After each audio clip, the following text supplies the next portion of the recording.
Alright, Blake, we tried last week. We tried to beat the podcast Illuminati with a bad movie podcast. And we kind of just subjected ourselves to horror. Yeah, I think we did pretty alright. We did good, but I think we need to tackle the top dogs here. Because when you look at the top podcasts, the Mark Marons, the Joe Rogans, what are their podcasts? They do interviews. Interviews. So do that interviews. Like Bullseye with Jesse Thorne. Yes, it's famous people interviewing famous people. We're not famous, but we will be. Which means we need to find another person who's not famous, but will be. I assume you have someone in mind? I think I've got the perfect idea. You piece of shit.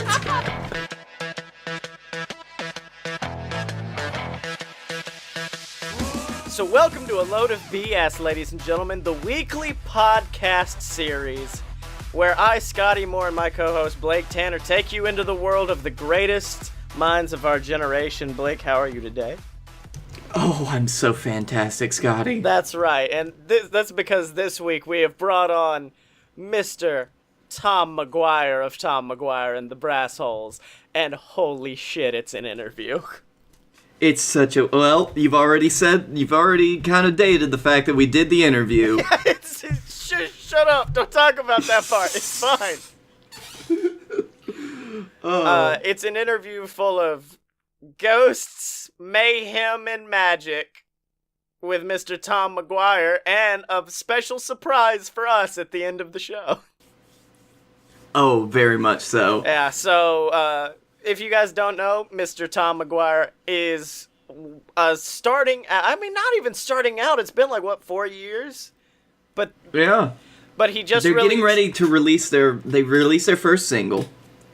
Big Man! Woo! There it is. Oh. Let me tell you about Mr. Tom McGuire. Woo! Number one in the business, best man on the planet. One of the best I've ever seen. And his first song he chose to make about me, he made it about the old nature boy. So, from Ric Flair to you, Tom McGuire, thank you. And one woo from the nature boy. That was Ric Flair, ladies and gentlemen. And, yep. There's no better introduction for Tom than Rick, I guess. No, let's get to it. All right, and welcome to the show, Mr. Tom McGuire. Thank you for having me. Yes, very exciting to be part of it. Yeah, I found your video through scrolling on YouTube the other day, and firstly, we're both huge fans of Ric Flair on the show, so I clicked on it, and after listening to it, I just reached this moment where I was like, why does this only have I think it only had 1,000 or so views at the time, and I got mad. I was like, no, I had a realization, because you only have 2 songs out, right? Yeah, we're in the process of ramping up to release an album, which is recorded, but at the moment we just got that. That's the main song we've got out just now. Previous stuff that's on YouTube is kind of just older stuff. Mm-hmm. This is the thing. So this is our first sort of proper thing that we released. Right. First proper. And it's going pretty good, man. Yeah. So I reached a point where I was mad. I was like, there's not enough Tom McGuire in the world, so definitely. And hearing that you guys have got an album planned and already recorded, that's super exciting. I think we lost him. Hold on a second. Well, our first interview has started off swimmingly. I expect nothing less.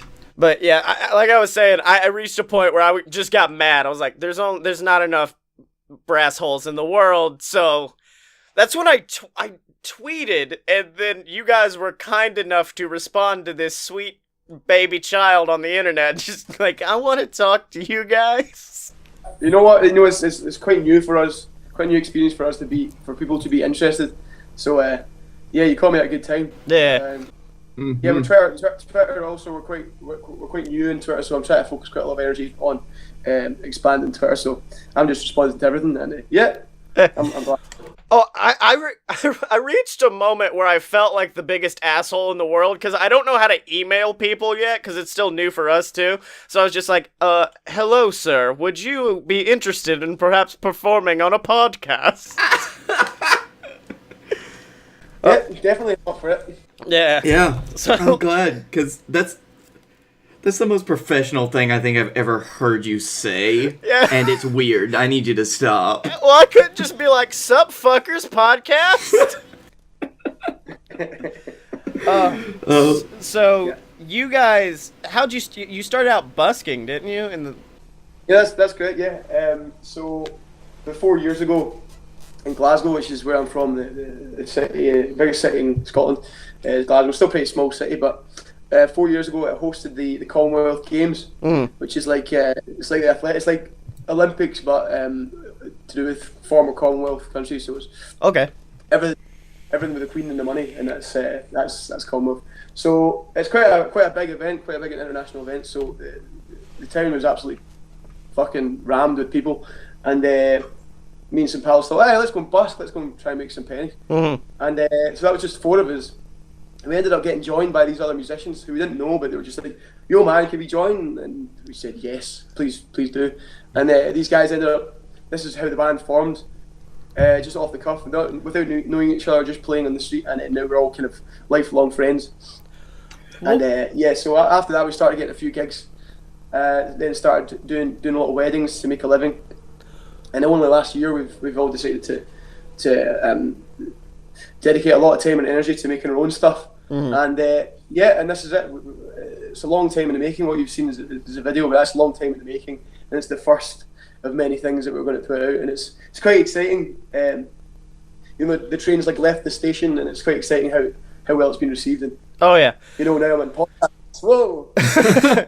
So, wait, did you know the other musicians, or did they just, like, walk up and start grooving with you guys, and it just melded?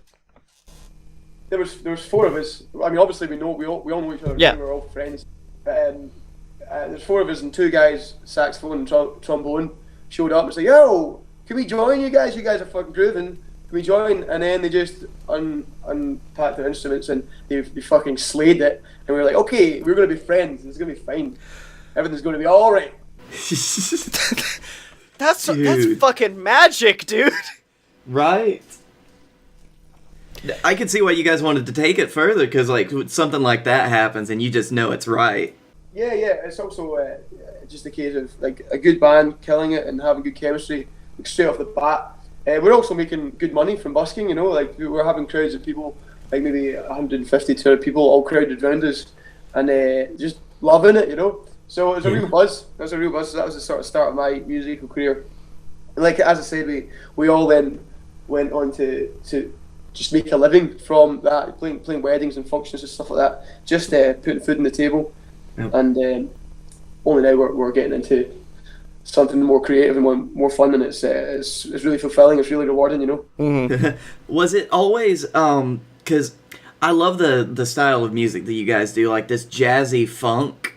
Was it always kind of what you guys were playing, or did that kind of mesh as you guys kind of further explored what you wanted to do? We've always been like funk and soul, it's always been that. Like making a living out of playing Stevie Wonder songs for the past 4 years. So that's super. Oh, no. No. I was so enthralled. Oh, so good. Oh, I can't believe we lost our boy again.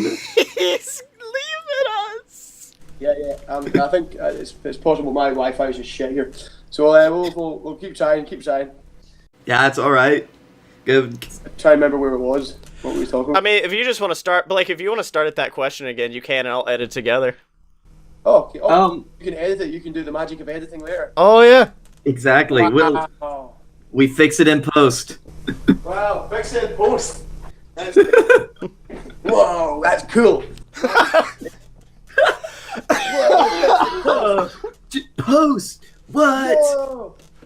That means like you take a video and you post it to yourself, and then later on it gets fixed. The post. What? Holy shit. Yeah, all of Tom's music is one take. He never knew that you could edit it afterwards. He's like, holy shit, guys. Of course, it's one take. I'm a professional, you know. Yeah. One take Tom, they call him. They do. They do. Yeah. Exactly. So you guys were saying that you were always really inspired by this jazzy, like, soul influence. And what was it? I think you're talking about, you did a lot of covers of, like, that style of song, Stevie Wonder, things like that, and that's how you were just kind of... I do love this idea of just this white guy with a long beard and a thick Glasgow accent just being like, and now here's Superstition by Stevie Wonder. Yeah, totally. I'm getting away with it. I'm pulling it off. Yeah. So is that who you were, like, were you inspired by, like, Stevie? Who really inspired the sound? Stevie's the favourite. Stevie's the top guy, man. He's the dude. And then some more contemporary stuff that's also harking back to that kind of era.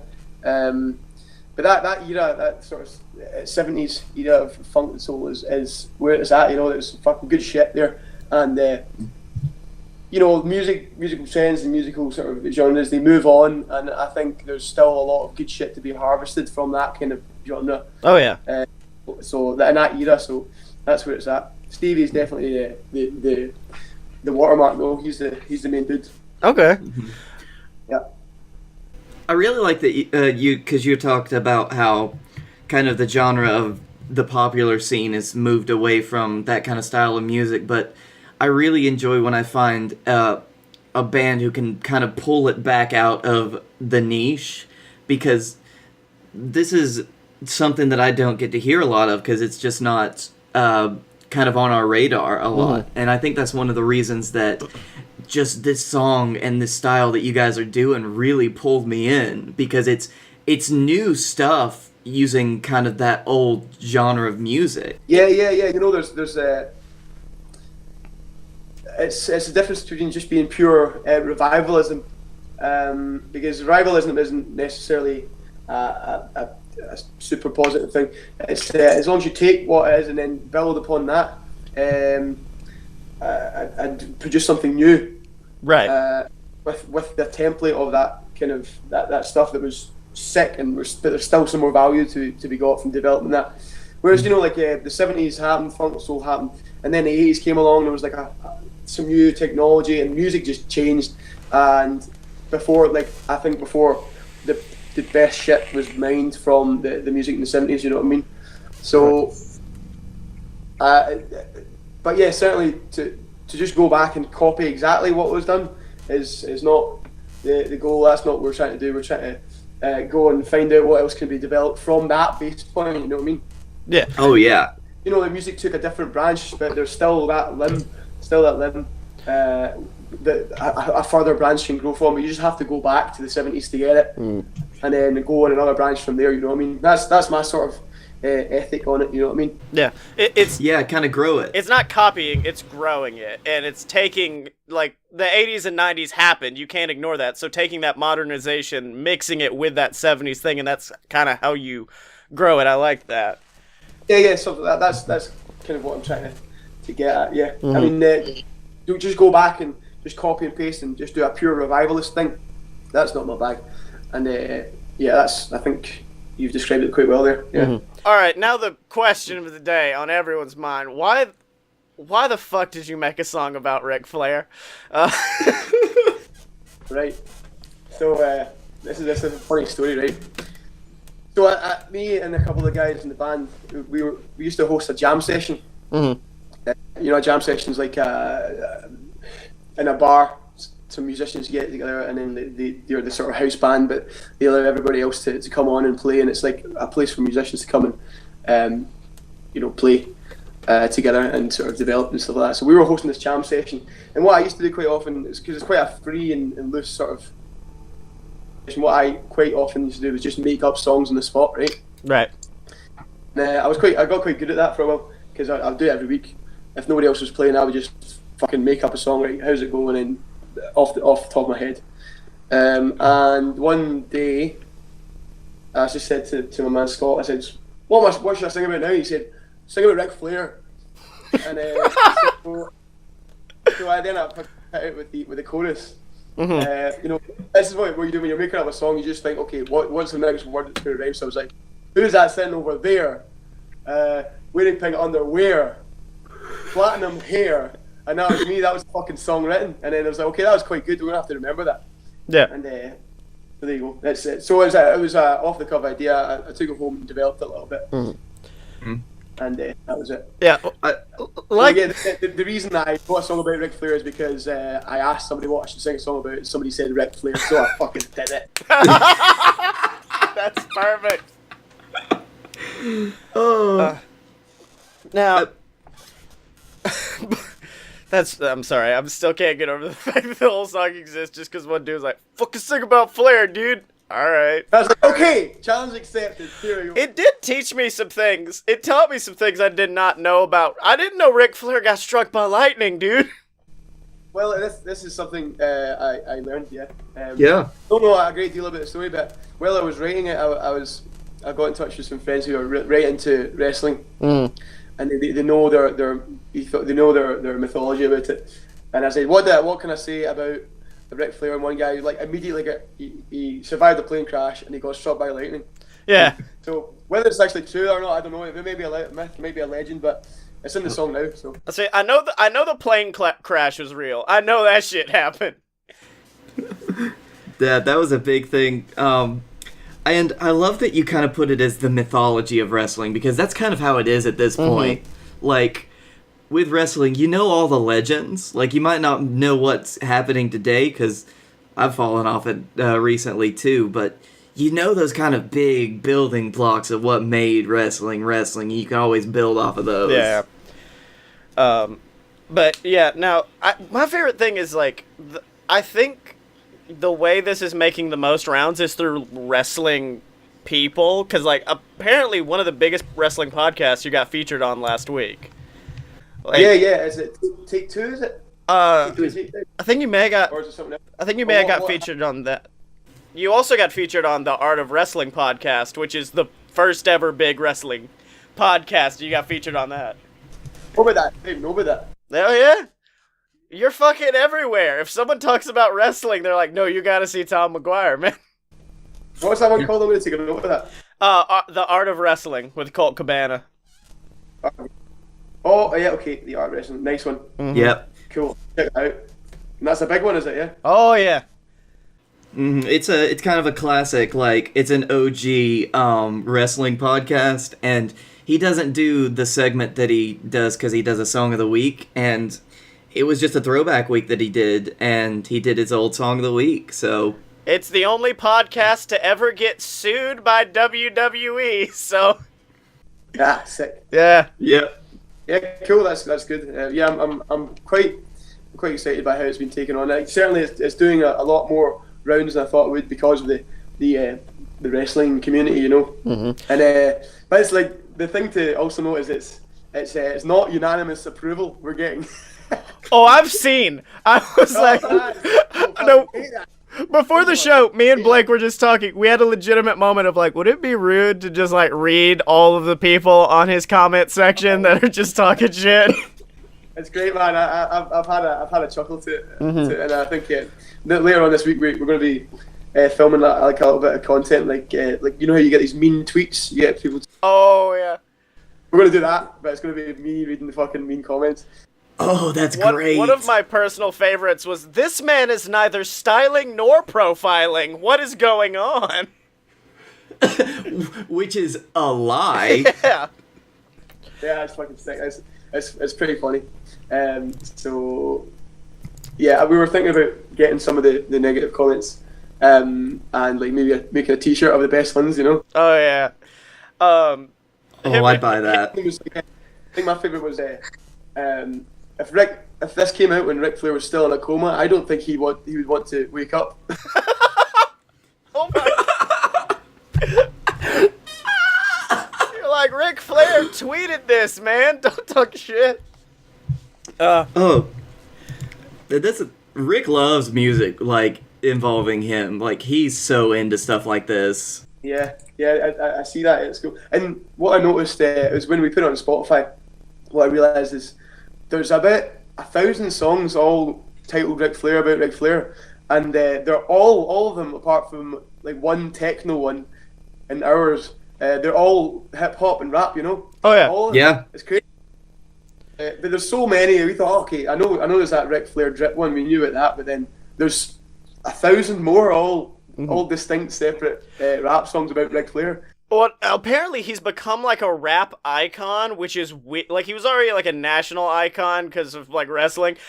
How the fuck is this old 65-year-old, it gotta be older, man has become a rap icon? And I'm like, Tom's gonna turn him into a funk icon at this point. It's gonna be the next big thing. Yeah. But yeah, so I think it's just because it's sort of ethic is sort of,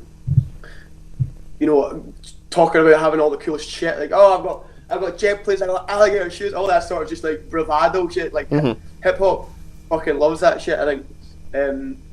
So they're celebrating that. Yeah. So it's funny. Now, I do want to know, what was making the video like? Because this is the first time I've ever seen a song slap so hard that it removed a man's beard halfway through a music video. Yeah, I did that for to see who would notice. And not that many people noticed that. That's the funny thing. Oh, really? Yeah. But yeah, it's so well filmed because it's all that one tracking shot, at least until that one point, and that was the point where we were like, okay, this is good. Yeah, cool. Yeah. Well, making the video was fun. It was quite stressful because it's the first thing I've done something like that, and like the whole video was my concept, my idea, and because we had to release something. We were in a sort of time schedule, and we were like, we got to release something in September. We got to do it. This is the time. This is the deadline, and nobody else was having any ideas. So I was just like, "But why don't we do this?" And then it just came to fruition like that. And initially, the guys, because we don't know what we're doing, we're total DIY, totally DIY'd it. And I was coming to them with the concept and saying, "This is what we're going to do. There's going to be one shot, and we're going to do like a dance, and there's going to be all this other shit." And they were like, "Man, that sounds like it's going to be shit." And I was like, "What? There's no other idea, and we got to do something, so we're going to do that." And then, like, right up until it was like we saw it, they were like, "This might be shit." But it turned out to not be shit. It turned out to be totally awesome. I think if the Brassholes had one catchphrases, "This might be shit." That's it. Guys, I think this might be shit, possibly. I don't know, because I think that's already our catchphrase, Scotty. Yeah. We can share. No, that's the first co-branded Tom McGuire and BS shirt. It just says "This might be shit" on it. But really though, like, because I've known some smaller bands in our area that have done music videos, and they're really a lot more, I hesitate to say simplistic, but there's definitely not as much ambition that went into it as you guys just went all out, balls to the wall with that music video. And it's like, that is fucking awesome that you guys pulled that off as well. Like, it's just fantastic. Yeah, thank you, man. I appreciate that, because like, we didn't know if we were going to pull it off until it was finished. Yeah. Now, you were talking about all the Ric Flair songs based off of that are raps. I do want to, because like, when you look up Ric Flair, I think you're fifth and Ric Flair Drip is second, which means you are coming for them. Do you? Oh, we're fifth now? Oh, I think you're fifth now. It might be because it's in my favorites on YouTube, so it automatically adjusts it. But do you consider Ric Flair Drip mortal enemies? And would you like to like cut a Ric Flair-esque interview about Ric Flair Drip? Oh man, I don't mind that song. It's okay. He's in it and he's digging it. So fuck, if he digs it, that's all right by me. Well, what we do on the show, sometimes we'll do a segment called Rap Geniuses, where we read a rap song and try to explain it. And then I read the lyrics to Ric Flair Drip, and I'm like, this ain't even funny. It's just words. Yeah. I mean, is it mumble rap? Is that what that is? It's kind of like mumble rap. I think you can somewhat understand the words better than mumble rap, but it's not that bad. It not might be shit. Whoa. Yeah. So, I've never actually listened to Ric Flair drip, so something goes woo on the bitch, and like. I'm gonna woo on that bitch, Ric Flair drip. That's all you need to know, Blake. all right. Thank you, guys. Now, for the rest of the show, Blake will be over there listening to Ric Flair drip and just like, wow, nope, this is all right, I guess. It does sound. Yeah. I understand he when he got married, he walked down the aisle or his entrance music at his own wedding was. He did. Oh my god, that's awesome. He digs it. Now, there was a moment in the song, and it's something that happens in a lot of that funk somewhat genre, and it's something I've akin called the funk scream. And you hit it like right before you go into the club, and it's that, yeah! And I can't do it. Could you possibly teach us the art of the funk scream? Oh man, I my voice is a bit fucking blown out today, so I can't do it, but I can describe how to do it. Okay. Oh shit, are you still there? Yeah. We will be the students of the art of the funk scream.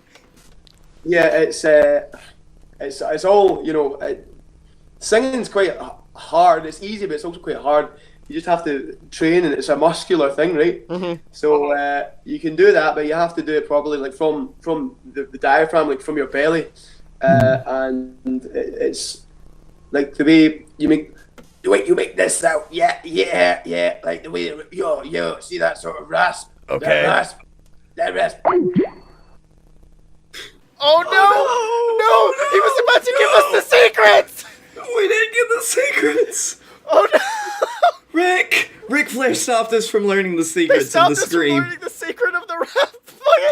Damn it! The Illuminati's stopping us from learning the secrets of the funk scream. They don't want us to hear. They got it. Oh well, I better stop explaining it, man. Then. Yeah, they're gonna come in and take us out.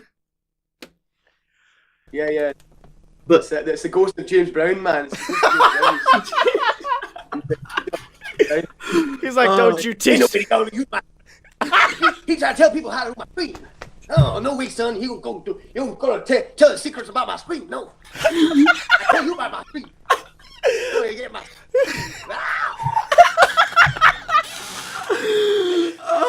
Oh fuck. Okay. Well. So the ghost of James Brown has interfered, doesn't he? He's like, don't teach these two white boys from Alabama how to do this now. I do have like a kind of a theory, because sometimes shit like this happens to me. I've got a theory about dead singers shutting people down doing their songs, like not doing them justice.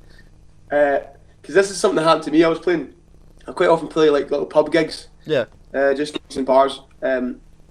Just putting food on the table. And it was recently when, just the day after Aretha Franklin died, me and my buddy were doing this gig, and the last song, we as a sort of tribute said, oh, this is to the late great Aretha Franklin, and we started singing "You Make Me Feel Like a Natural Woman," right?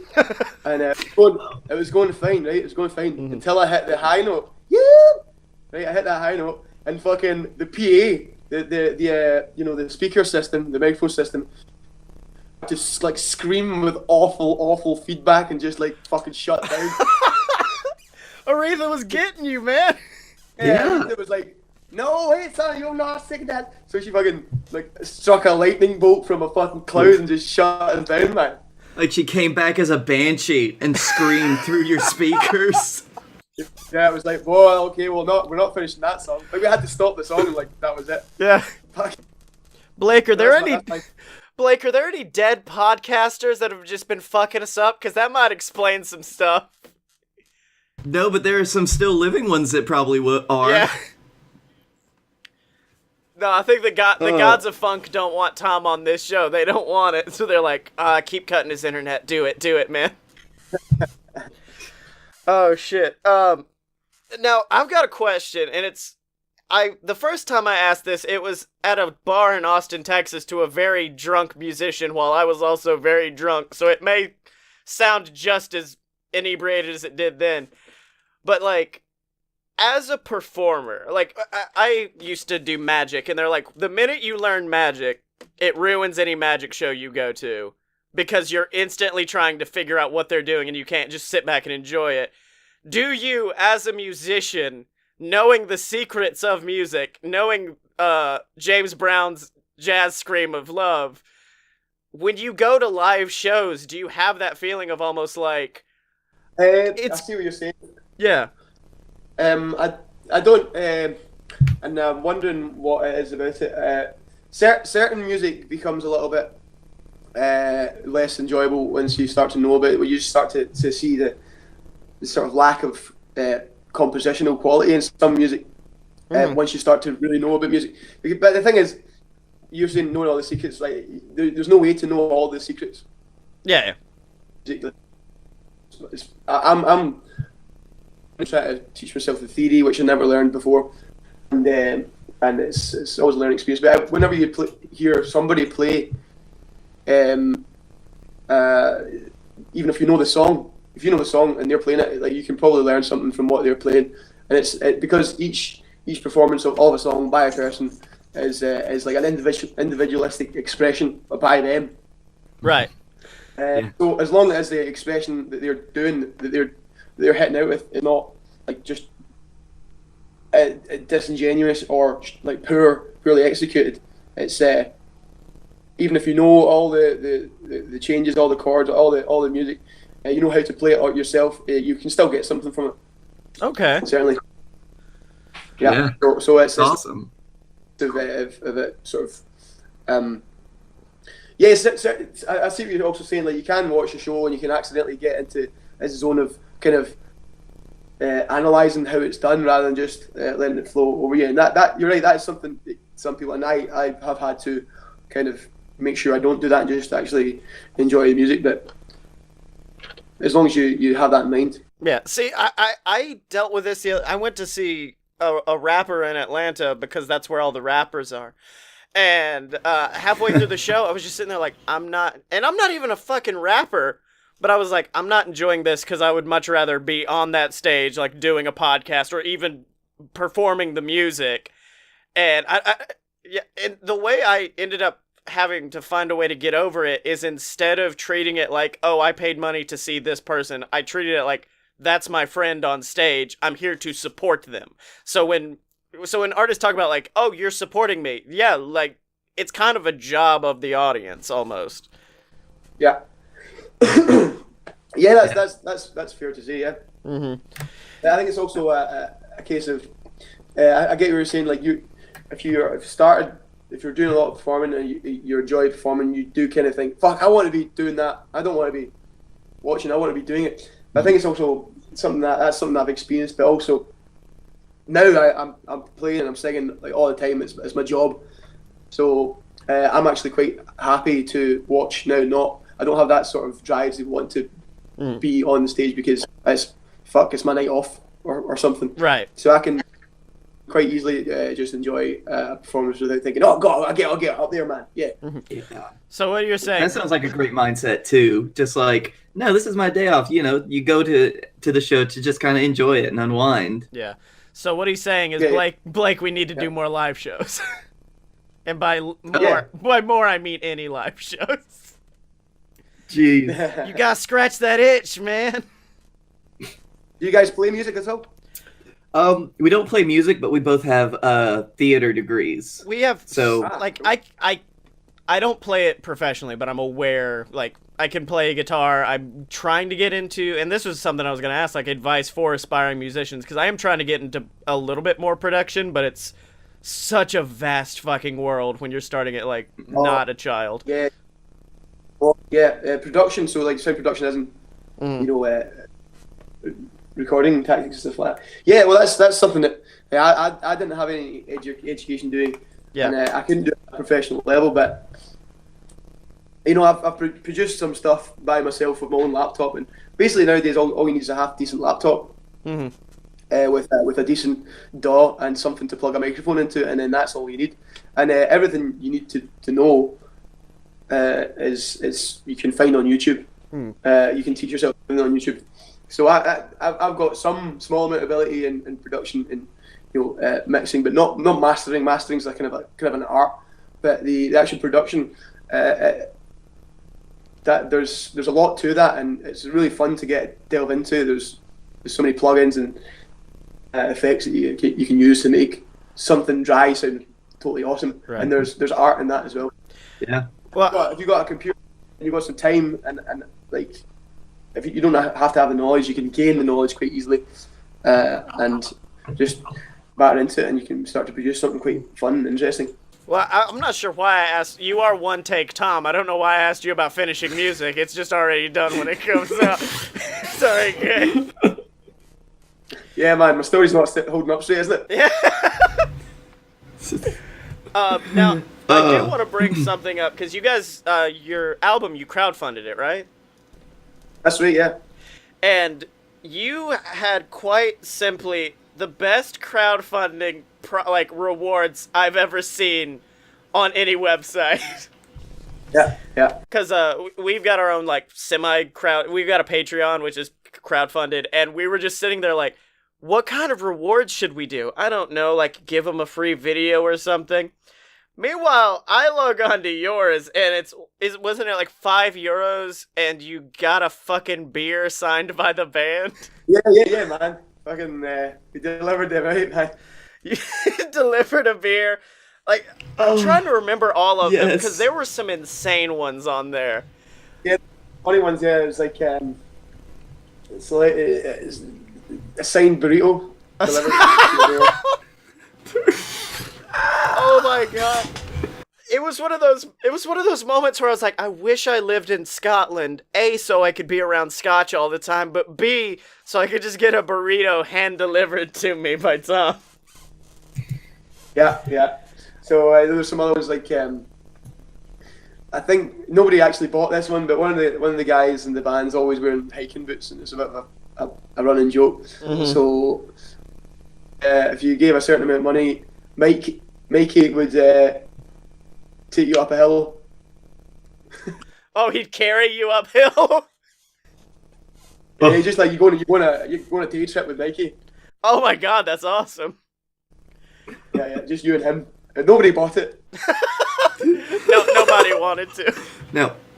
Nobody wanted that. Poor Mikey. Oh my god. Oh.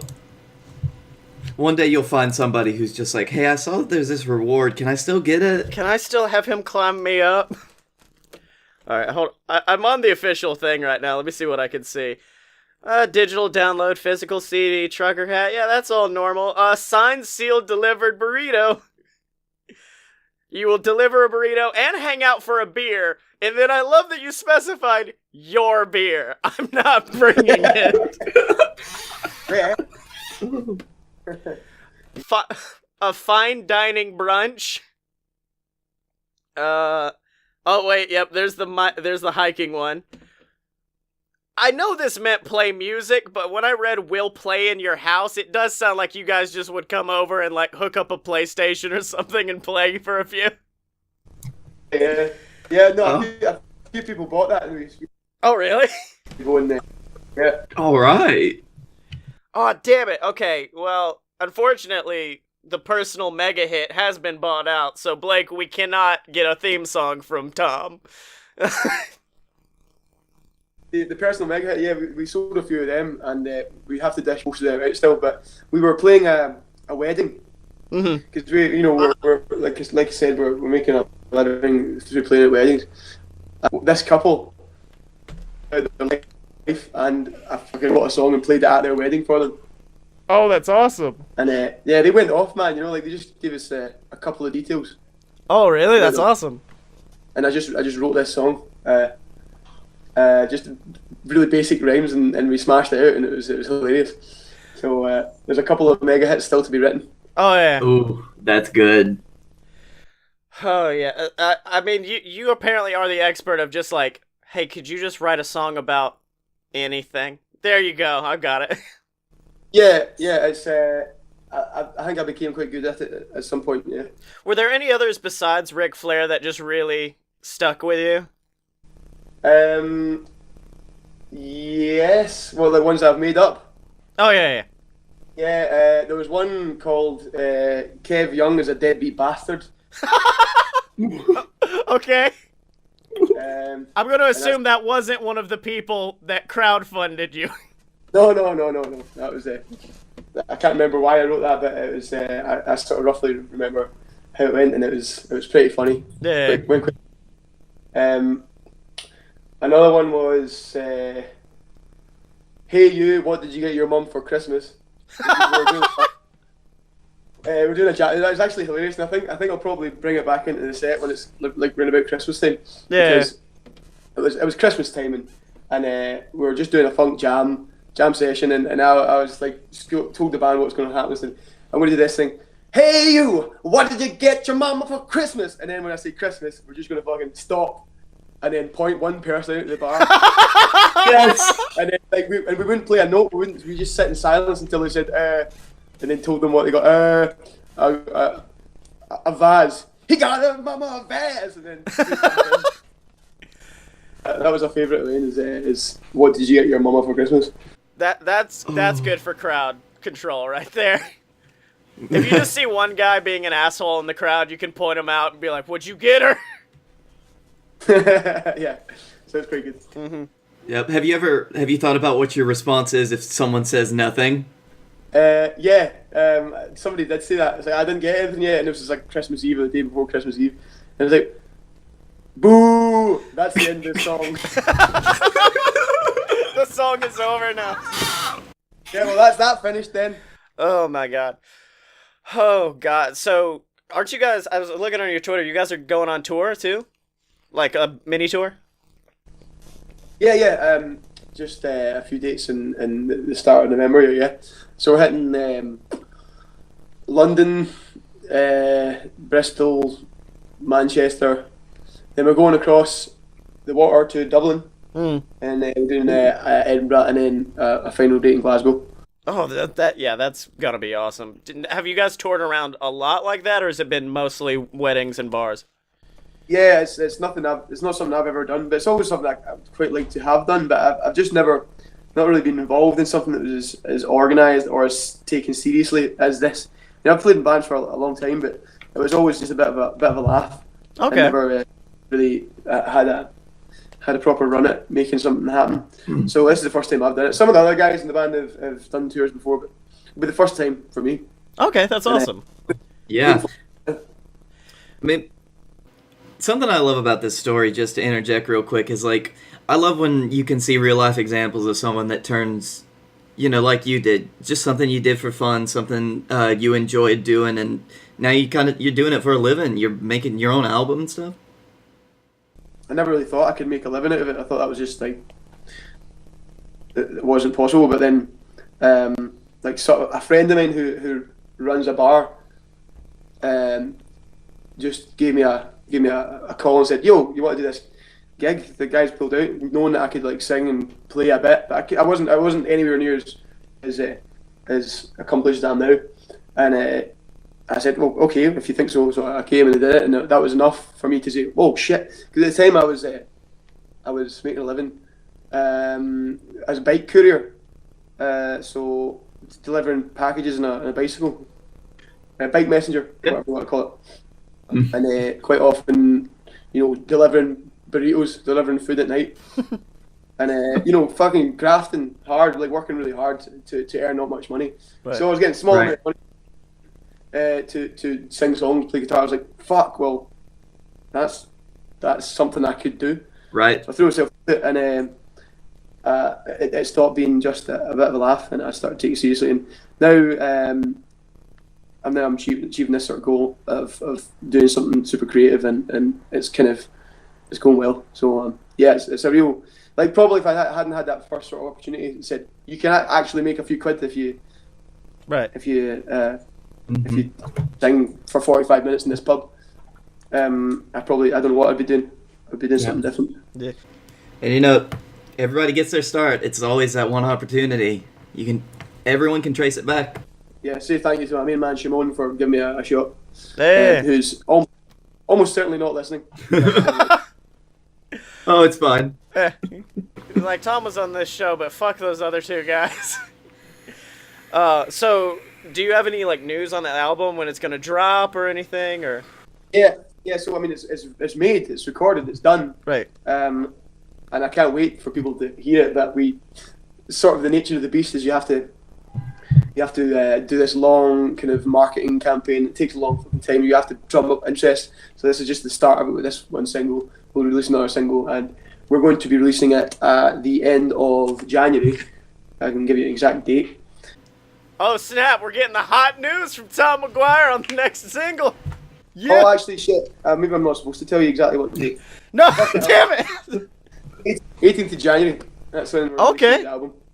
Oh, that's awesome. We are releasing doing another single. Actually, filming the next video tomorrow morning. Oh hell yeah! Oh.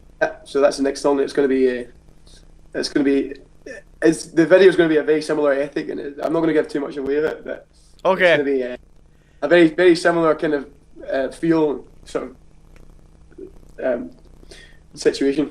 Now, can you give us the title of the song? Yeah, the title of the song. I can give you the title of the song and roughly what the song's about. The song is called "The Ballad of MC Sick Boy." Okay.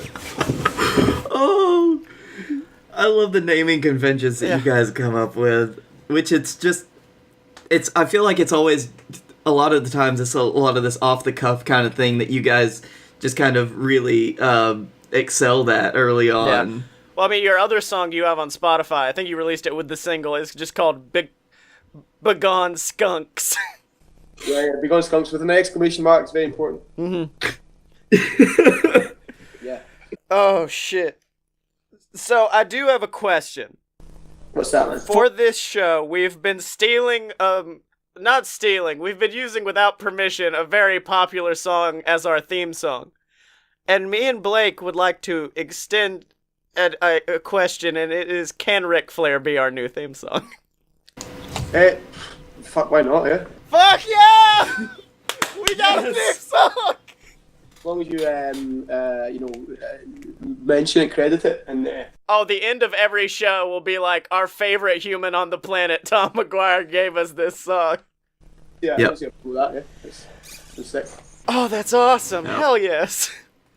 Yeah, we're trying to... At the moment, I think it's about 400,000 views on the Facebook video, and we're trying to do another push and trying to get up to 500,000. So, if you can share that and let people know, and I'm sure if you play it every fucking week, it'll be. Oh yeah. Most certainly. And I've got other podcast friends who were interviewers, so I'll definitely suggest Mr. McGuire with better Wi-Fi for interviews. Yeah, maybe I'll go to the fucking public library or something like that. Just quietly whispering the whole time. Hello, I'm on the show. Hey guys. Yeah. Apart from when I do a fucking James Brown stream.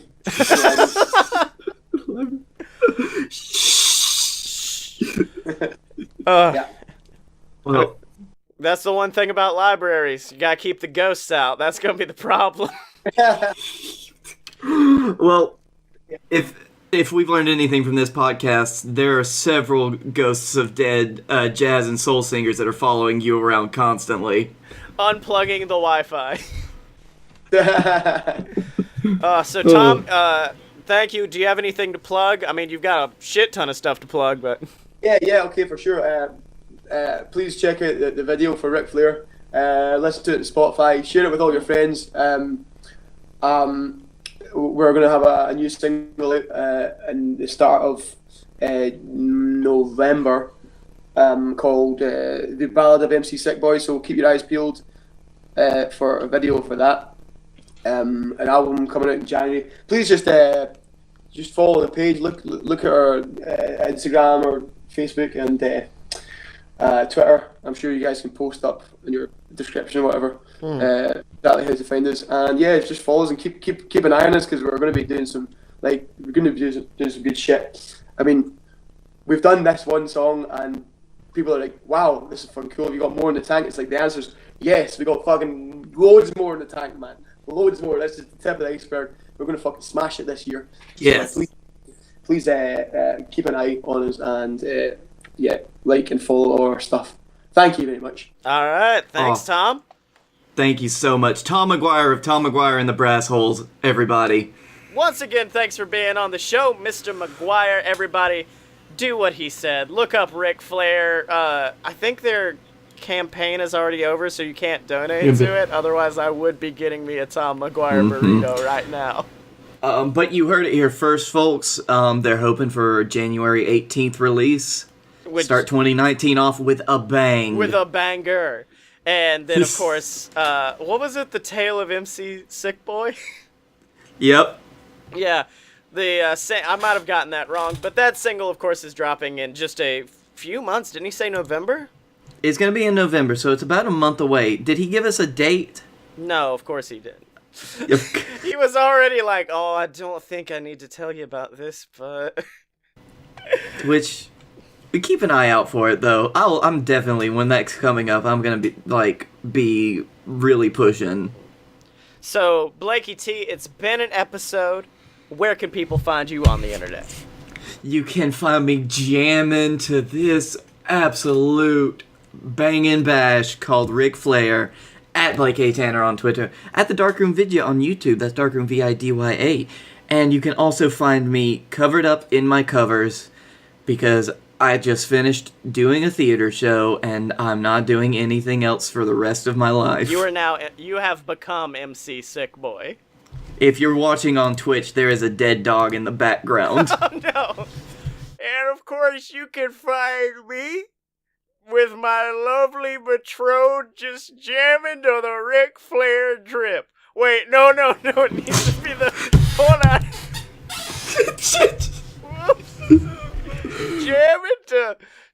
Jamming to Ric Flair, the new theme song for a load of BS. Woo!